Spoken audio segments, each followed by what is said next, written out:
युवती निकली थी नौकरी की तलाश में, मगर कुछ दरिंदू ने उसको धकेल दिया जिस्म फरोशी के धंधे में। जी हाँ, कौन वो लड़की थी और कौन वो लड़के थे जिस लड़कों ने उसको जिस्म फरोशी के धंधे में उतार दिया, धकेल दिया। लड़की नौकरी की तलाश में गई थी, नौकरी के बदले उसको जिस्म फरोशी के धंधे में, देह व्यापार में उसको धकेल दिया। कहाँ की घटना है, कौन वो लोग थे और क्या क्या मामला हुआ, सारा कुछ बताते हैं। बड़े दुखद ये घटना है, दुख के साथ आपको सूचित करना पड़ रहा है। और इस वीडियो बनाने का मकसद ये है कि आपको जागरूक भी करना है। अगर कभी आपके साथ इस तरह की घटनाएं होती हैं, अगर कोई कुछ ऐसा बोलता है तो आप सचेत हो जाए वीडियो के माध्यम से, इसीलिए मैं वीडियो बना रहा हूँ। बाकी वीडियो बनाने का मकसद और कुछ नहीं है। कौन वो दरिंदे हैं और कहाँ की वो घटना है और किस क्षेत्र की वो घटना है और होता क्या है कि वह लड़की इस दलदल में कैसे और ऐसे लड़कों के चंगुल में कैसे फंसती है। नमस्कार, आपका स्वागत है एक बार फिर से एक नए वीडियो के साथ और एक जागरूक भरे वीडियो के साथ। मैं हूं इस समय उत्तराखंड के हल्द्वानी शहर के नैनीताल रोड में। रात के बजे हैं 9:30 बजे मैं यहाँ पर ये शूटिंग कर रहा हूँ। लगातार जिस तरह से महिलाओं को सुरक्षा में देखते हुए सरकार यहाँ पर कदम उठा रही है और लगातार यहाँ पर प्रयास करे जा रहे हैं पुलिस की ओर से भी। तो होता क्या है दोस्तों, कुछ दिन पहले की ये बात है, उधम सिंह नगर जिले की वो बात है, किच्छा कोतवाली क्षेत्र की वो घटना है। एक युवती जो है नैनीताल डिस्ट्रिक्ट की रहने वाली होती है, नैनीताल डिस्ट्रिक्ट में उसका मूल निवास होता है, वो रहती है नैनीताल डिस्ट्रिक्ट में है, तो उत्तराखंड के नैनीताल डिस्ट्रिक्ट में रहती है। नैनीताल डिस्ट्रिक्ट में रहते हुए उसके जो परिवार है, उसका परिवार का साया उसका पहले ही उठ चुका होता है। उस लड़की के जो माँ बाप होते हैं उनका पहले ही स्वर्गवास हो जाता है। जी हाँ, जब उसकी उम्र बहुत कम थी उस समय में स्वर्गवास हो जाता है। तो उसके बाद वह लड़की उधम सिंह नगर जिले के किच्छा क्षेत्र में अपने रिश्तेदारों के वहां रहती है, वहीं पली बड़ी, वहीं पढ़ाई लिखाई सब कुछ हुई।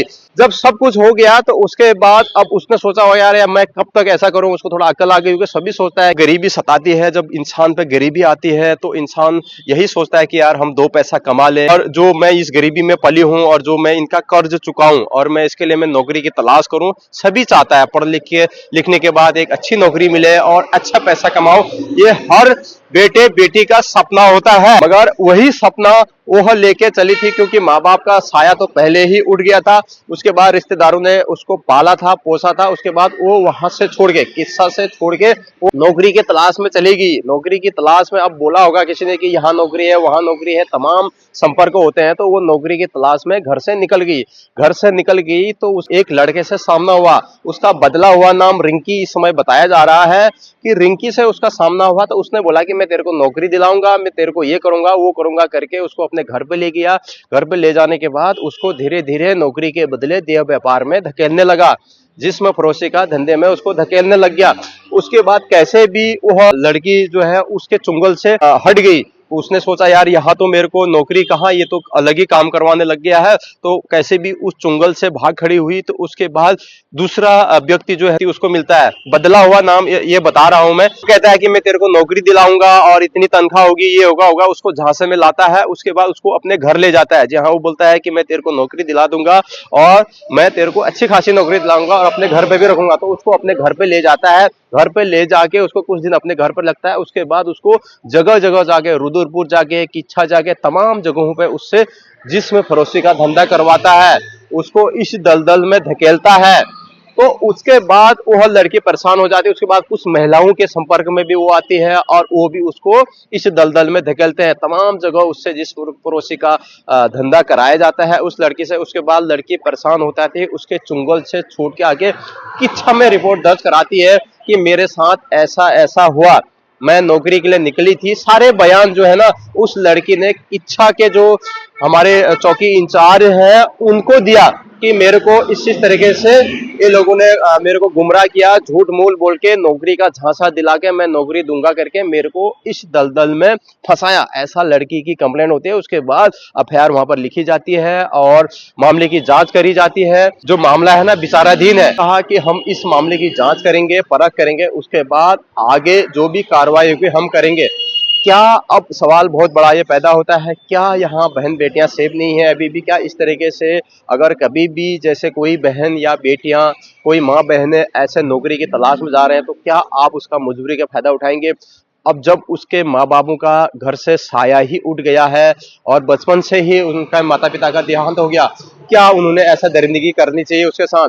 ये कमेंट बॉक्स में आप लिखिए। अब कहीं ना कहीं गलती यहाँ पर लड़की की भी है, क्या उसने उनके साथ जाना चाहिए या नहीं जाना चाहिए, क्या उनके घर वालों को बताए बगैर उनको उसको लड़की को क्या जाना चाहिए या नहीं जाना चाहिए, ये आप कमेंट बॉक्स में जरूर हमको बताइएगा। क्योंकि इस तरीके का अगर आपके साथ कभी ऐसा होता है तो आप क्या करेंगे। अचानक आप घर से निकल गए और आपने पढ़ाई भी कर ली, पढ़ाई करते करते अगर आप नौकरी करना चाहोगे, आप कहोगे यार मुझे नौकरी करना है, तो अगर कोई बंदा आपको मिल जाए जैसे रिंकी पिंकी रियाम शाम, अगर कोई आपको मिल जाएगा तो आप क्या करोगे।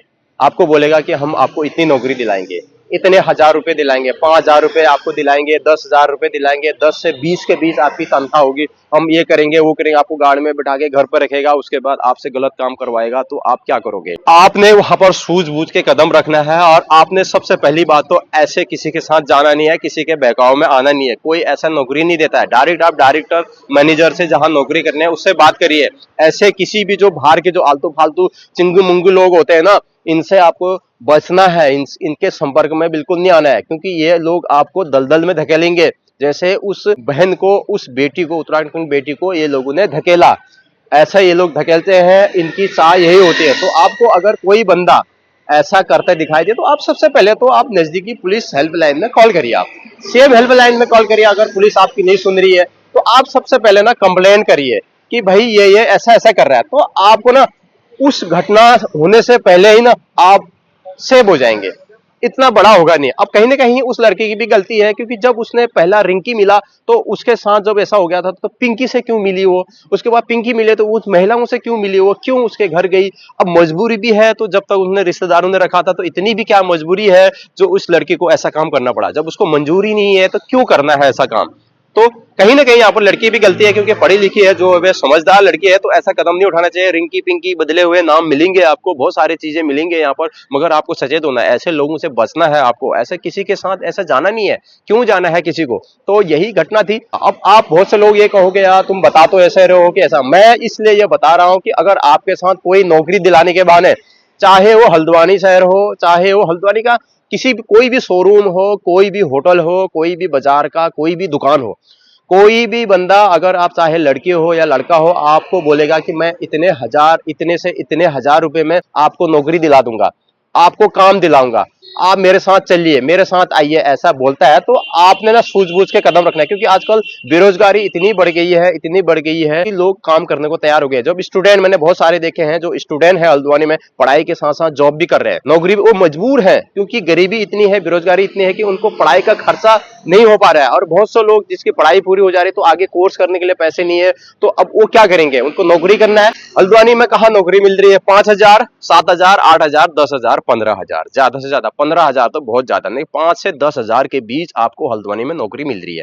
उसमें भी आपको अगर कोई टॉर्चर कर रहा है, मैं ये किच्छा उस लड़की की बात ही नहीं कर रहा हूं। हल्द्वानी में अगर कोई भी लड़का लड़की को, कोई भी मैनेजर, कोई भी स्टोर कीपर अगर आपको दिक्कतें पैदा कर रहा है, आपकी तनख्वाह नहीं दे रहा है या फिर कुछ इस तरह से कर रहा है, तो आपको ना तुरंत पुलिस को कॉल करना है, उसको बढ़ावा नहीं देना है। बाकी हमारे कमिश्नर, कुमार कमिश्नर दीपक राउत जी यहाँ पर मौजूद है, उनके वहां जाके आप समाधान करवा सकते हैं। अगर कोई नहीं सुन रहा है तो बहुत से लोगों को उन्होंने यहाँ से तनख्वाह भी दिलाई है। बहुत से स्टोर मैनेजर हल्द्वानी के ऐसे हैं मालिक जो तनख्वाह नहीं देते, 2-2 महीने की, 3-3 महीने की तनख्वाह नहीं देते हैं, और 2 महीना काम करने के बाद भी तनख्वाह नहीं देते हैं। तो ऐसे लोगों की तनख्वाह दिलवाई है रावत जी ने। तो अगर आपके साथ कभी भी ऐसा होता है, कोई भी मैनेजर या स्टोर कीपर ऐसा आपको बोलता है कि हम नहीं देंगे पैसा, जो करना है कर लो, ऐसी बातें करता है, तो आप तुरंत संज्ञान में लीजिए, उसके एफआईआर करिए, कंप्लेंट करिए।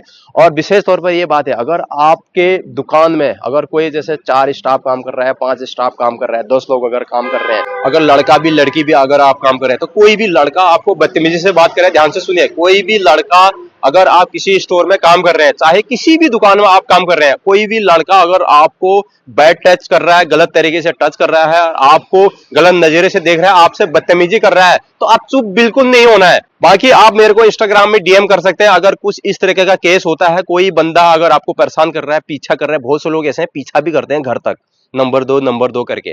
तो अगर कोई ऐसा कर रहा है तो आप बताइए, हम उसकी वीडियो बनाएंगे और उसके मामले को संज्ञान में लाके उसको हवाला तक पहुंचाने का काम करेंगे, ताकि हमारी बहन बेटियां सेफ रह सकें। तो आपको डरने की कोई आवश्यकता नहीं है, ऐसे जिस्म फरोशी के धंधे में जाने की कोई आवश्यकता नहीं है। आपको विशेष रूप से सचेत होने की आवश्यकता है। यहाँ पर चाहे हल्द्वानी शहर हो, नैनीताल हो, कहीं भी कोई भी शहर हो, उधम सिंह नगर हो, किच्छा क्षेत्र हो, कहीं का भी क्षेत्र हो, तो आपको विशेष ध्यान रखना है इस चीज से। ऐसे दरिंदों से आपको बचना है और सख्त कदम आपको भी उठाने पड़ेंगे। यहाँ पर बहुत से लोग ऐसे हैं जो आपके इस मजबूरी का फायदा उठाते हैं। नौकरी की जरूरत सबको होती है, हमें भी होगी, आपको भी होगी और आने वाले जनरेशन को भी होगी। सबको नौकरी की जरूरत होती है। पैसा कमाना चाहता है, क्योंकि पैसा कमाएगा तभी खाएगा पिएगा भी। बहुत से लोग ऐसे हैं बेरोजगार युवा जो नौकरी के लिए दर दर भटक रहे हैं, दर दर की ठोकरें खा रहे हैं, फिर भी नौकरी नहीं मिल रही।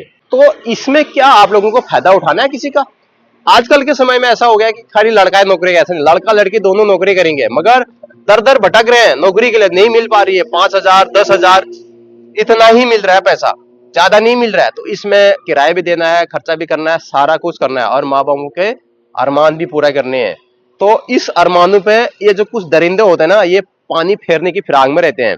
बहुत से लोगों को मैंने स्टोर में देखा है, मैंने बहुत सी जगह देखा है, बहुत से शोरूम में, मैं नाम नहीं लूंगा, कि मतलब बदतमीजी लड़के करते ही हैं, उल्टी सुल्टी बातें करना, उल्टी बातें करना, ऐसा करते हैं। नैनीताल रोड का आपने एरिया देखा होगा, यहाँ बिना हेलमेट का कितनी स्पीड से गाड़ियां चल रही है और कैसे यहाँ पर जो ये दरिंदे हैं ना, जो अराजक तत्व हैं, वो ऐसे गाड़ी चला रहे हैं। तो इनसे भी आपको बचना है, उससे भी आपको बचना है, सबसे आपको बचना है। अब ये बिना हेलमेट का जा रहे हैं, इनको भी बचना है कि कोई ठोक ना दे, कोई एक्सीडेंट ना कर दे। तो इनको भी बचना है, क्योंकि हेलमेट बहुत जरूरी है। तो छोटी सी जानकारी थी आप लोगों के बीच। हमेशा मैं इस तरह की वीडियो लाता हूं। अगर कभी भी आपके साथ कोई बंदा ऐसा धकेलने का काम करता है, उल्टी सुल्टी बातें करता है, बदतमीजी करता है, गलत तरीके से पेश आता है, तो आप तुरंत कंप्लेंट करिए, उसको ज्यादा आगे न बढ़ने दीजिए।